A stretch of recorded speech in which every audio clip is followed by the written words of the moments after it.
एक समय की बात है। एक व्यक्ति एक गुरु के पास आया और बोला, गुरुदेव मेरे दुख का कारण क्या है। गुरु बहुत ही बड़े आत्मज्ञानी व्यक्ति थे। गुरु ने कहा, अपने आप को चीज़ों से चिपका लेना, चीज़ों को पकड़ लेना और उन चीज़ों के प्रति आसक्त होकर उसके पीछे भागना ही तुम्हारे दुख का कारण है। उस व्यक्ति ने गुरु का धन्यवाद किया और कहा, गुरुदेव आपने तो मेरी समस्या का समाधान कर दिया। मैं इतने दिनों से अपनी समस्या का समाधान चाहता था। आपका धन्यवाद गुरुदेव। यह कहकर वह व्यक्ति वहाँ से जाने लगा। गुरु ने कहा, पूरी बात तो सुन लो। उस व्यक्ति ने कहा, नहीं गुरुदेव, आपका इशारा मिल गया, बस वही काफ़ी है और समझदार को इशारा ही काफ़ी होता है गुरुदेव। 1 महीने बाद वह व्यक्ति फिर से गुरु के पास आया। इस बार उस व्यक्ति का हाल और भी बुरा था।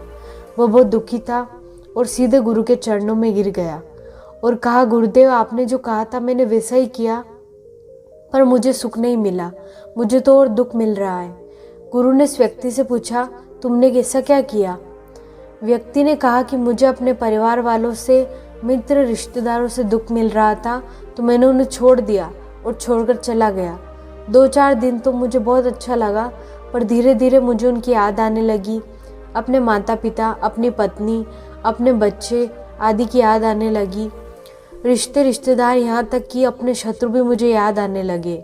इतना दुख तो मैंने उनके पास रहकर भी नहीं जाना था, जितना कि उनसे दूर होकर दुखी हो गया हूँ। इसलिए आज मैं घर वापस जाने के लिए निकला था और आपके पास आ पहुँचा। आपने मुझे इतनी गलत सलाह क्यों दी गुरुदेव। गुरु मुस्कुराए और गुरु ने कहा, तुम परिवार को छोड़कर भागे, मित्रों, रिश्तेदारों, यहाँ तक कि शत्रुओं को भी छोड़कर भागे, पर ये तुम्हारी गलतफहमी थी कि तुम छोड़कर भाग रहे हो। वास्तव में तो तुम उन्हें लेकर ही भाग रहे थे। व्यक्ति ने कहा, पर गुरुदेव मैं तो किसी को अपने साथ नहीं लाया। गुरु ने कहा, जो चीज़ें हमें दुख देती है वह कहीं बाहर नहीं होती, यहाँ तक कि जो हमें सुख देती है वह भी बाहर नहीं होती। यह सब परिवार वाले, रिश्तेदार, मित्र, शत्रु, यह कहाँ बसते हैं, यह सब हमारे मन में बसते हैं। और जब तुम भागे तो तुम अपने मन को साथ लेकर भागे और तुम्हारे मन में यह सब तुम्हारे साथ भागे, तो तुम इनसे दूर नहीं हो पाए। जब जो चीज़ें मन में बसी हो और वह आसपास हो, तो वो जो दुख देती है वह हमें बहुत लगता है, पर वह बहुत कम होता है। और जब हम उन चीज़ों से दूर हो जाते हैं, यानी छोड़कर भाग जाते हैं, तब मन उन चीज़ों को पाने के लिए फिर से प्रयास करने लगता है और तब यह चीज़ें बहुत ज़्यादा दुख देती है, जिससे तुम्हें हो रहा है। व्यक्ति ने कहा, तो गुरुदेव मैं क्या करूं?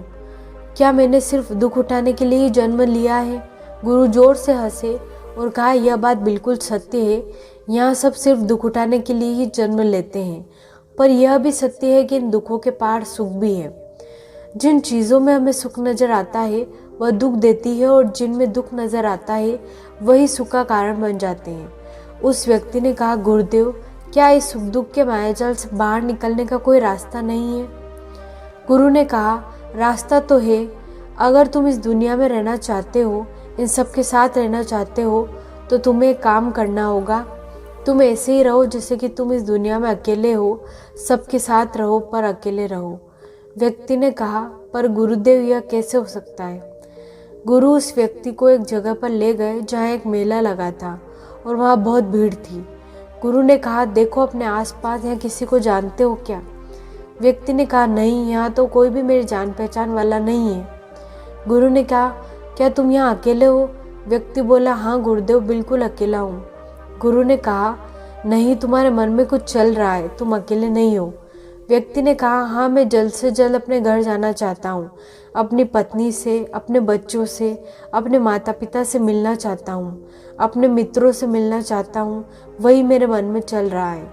गुरु ने कहा, अब यह सब भूलकर आंखें बंद कर लो और अपना ध्यान यहाँ होने वाली आवाज़ों पर लगा दो। व्यक्ति ने ऐसा ही किया और जैसे उसकी आंखें बंद की और सारा ध्यान वहाँ हो रही आवाज़ों पर लगा दिया, उसे एक अकेलापन, एकांत महसूस हुआ। उसे लगा कि वह इतनी भीड़ में भी अकेला है। सभी आवाज़ों के ऊपर ध्यान लगाने के कारण किसी आवाज़ का कोई महत्व नहीं था, बस आवाज़ ही थी और वह था। उसने अपनी आंखें खोली और कहा, गुरुदेव यहाँ तो मैं बिल्कुल अकेला हूँ, सब है पर कुछ नहीं है। गुरु ने कहा, बस इसी तरह अकेला होना है। तुम्हें रहो सबके साथ पर भीतर से अकेले रहो, साथ में सब हो पर मन में कोई ना हो।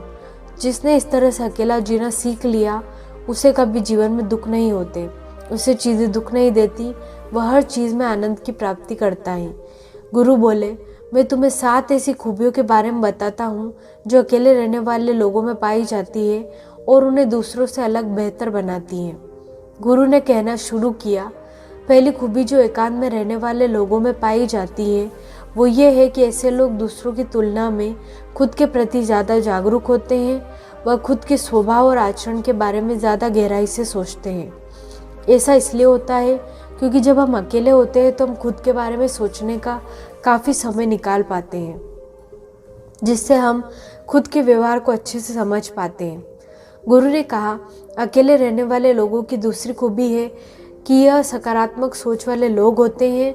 देखो, जब बहुत से लोग हमारे साथ होते हैं तो वहाँ एक दूसरे से तुलना, जलन, घमंड, लालच जैसे कुविचार अपने आप ही मन में आने लगते हैं और फिर इंसान इस विचार के बस में आकर उल्टे सीधे काम करने लगता है। हालांकि ऐसा नहीं है कि एकांत में रहने वाले लोगों के मन में ये विचार नहीं आते, लेकिन क्योंकि वो अकेले ही हैं इसलिए दूसरों से तुलना, जलन, घमंड जैसे विचार उनके मन में दूसरों की तुलना में थोड़े कम ही आते हैं। साथ ही अकेले रहने की वजह से उन्हें खुद के बारे में सोचने का ज़्यादा समय मिल जाता है, जिससे वो अपने नकारात्मक विचारों को पहचान कर उन्हें कम कर सकते हैं, जिसके कारण इस एकांत में रहने वाले लोग ज़्यादा सकारात्मक होते हैं। अकेले रहने वाले लोगों की तीसरी खासियत है कि ये लोग ज़्यादा अनुशासित और आत्मनिर्भर होते हैं, क्योंकि अकेले रहने वाले लोगों को अपने ज़्यादातर काम खुद से ही करने पड़ते हैं, इसलिए दूसरों की तुलना में ज़्यादा आत्मनिर्भर होते हैं। साथ ही ऐसे लोगों को दूसरों का काम पसंद नहीं आता, ये अपना काम खुद करने पर ही भरोसा रखते हैं। साथ ही ये लोग कोशिश भी करते हैं कि दूसरों से कम सहायता लेनी पड़े, पर क्योंकि ऐसे लोग आत्मनिर्भर और अपने काम को लेकर स्पष्ट होते हैं, इसलिए ऐसे लोग अनुशासित भी होते हैं। ये अपने समय की कद्र करते हैं और दूसरों का भी समय बर्बाद नहीं करते। गुरु ने आगे कहा, अकेले रहने वाले लोगों की चौथी खासियत है कि ये लोग किसी भी चीज़ के बारे में बड़ी गहराई से सोच सकते हैं। इसलिए जितने भी लेखक, कवि और बड़े बड़े काव्यों के रचयिता हुए हैं उन सभी को एकांत में रहना पसंद था, क्योंकि जब कोई व्यक्ति एकांत में होता है तो वो अपने अंदर की आवाज़ सुन पाता है। जितने भी बड़े आविष्कार हुए हैं उन सब की शुरुआत एकांत में हुई थी, क्योंकि एकांत में रहकर ही किसी भी चीज़ के बारे में बड़ी बारीकी से सोचा और समझा जा सकता है। गुरु ने कहा, एकांत में रहने वाले लोगों की पांचवी खूबी ये है कि इनका व्यक्तित्व सबसे अलग, सबसे हटकर होता है, और वे लोग जो ज़्यादातर दूसरे लोगों से साथ रहते हैं या अकेले रह ही नहीं पाते, वो कितनी भी कोशिश कर ले, लेकिन जाने अनजाने में ही सही, लेकिन दूसरों के व्यक्तित्व का कुछ हिस्सा उनके अंदर आ ही जाता है। दूसरों की आदतें, दूसरों के विचार उनके अंदर प्रवेश कर ही जाते हैं, जिससे उनके व्यक्तित्व में वो अनूठापन, वो निरालापन नहीं आ पाता। उनका व्यक्तित्व कई सारे लोगों के व्यक्तित्व का मिश्रण होता है, पर क्योंकि एकांत में रहने वाले लोग अपना ज़्यादातर समय अपने साथ बिताते हैं, इसलिए दूसरों की बातों और विचारों से बहुत ही कम प्रभावित होते हैं। इनके अपने जीवन को जीने के खुद के बनाए नियम और कायदे होते हैं जिनका ये पालन करते हैं। गुरु बोले, छठी खासियत जो एकांत में रहने वाले लोगों में पाई जाती है, अकेले रहने वाले लोगों के दूसरों के साथ रिश्ते बहुत ही गहरे और मजबूत होते हैं। हालांकि अकेले रहने वाले लोग ज़्यादा लोगों से अपने संबंध नहीं बनाते, लेकिन ये जितने भी लोगों से संबंध बनाते हैं सच्चे दिल से बनाते हैं। ऐसे लोगों के साथ कम दोस्त होते हैं, लेकिन जितने भी होते हैं उनसे अपनी दोस्ती पूरी ईमानदारी से निभाने की कोशिश करते हैं। अक्सर लोगों का यह लगता है कि एकांत में रहने वाले लोग बहुत कम बात करते हैं, लेकिन उनसे पूछिए जिनसे ये दिल से जुड़े हुए होते हैं कि उनसे कितनी बातें करते हैं। ऐसे लोग उन्हें अपना मान लेते हैं और उनके सामने अपने पूरे दिल की बात रख देते हैं। अकेले रहने वाले लोग बहुत ही कम लोगों के साथ संबंध तो रखते हैं, लेकिन ज़रूरत पड़ने पर वो अपनी पूरी तरह से पूरी मदद करने के लिए तैयार रहते हैं। इसलिए उनके रिश्ते कम लोगों से तो होते हैं, लेकिन जिनके भी साथ होते हैं बहुत मजबूत होते हैं। गुरु बोले, सात्विक खासियत जो एकांत में रहने वाले लोगों में पाई जाती है।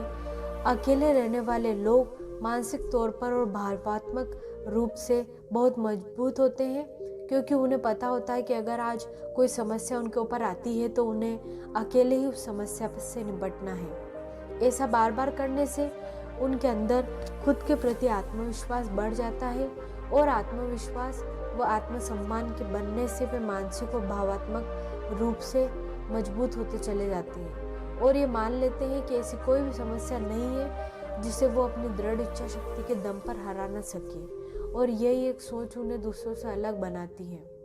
इतना कहने के बाद गुरु चुप हो गए तो उस व्यक्ति ने कहा, गुरुदेव आपकी सारी बात ठीक है, लेकिन ये कब कहा जा सकता है कि अकेलापन एक वरदान है। यह सुनकर गुरु ने कहा, अकेलापन हमेशा से ही एक वरदान रहा है, अगर हम उस समस्या को पूरी सकारात्मकता के साथ उपयोग में लाएं।